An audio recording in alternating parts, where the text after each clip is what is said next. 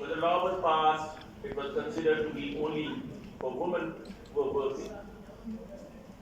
I see a lot of students sitting here.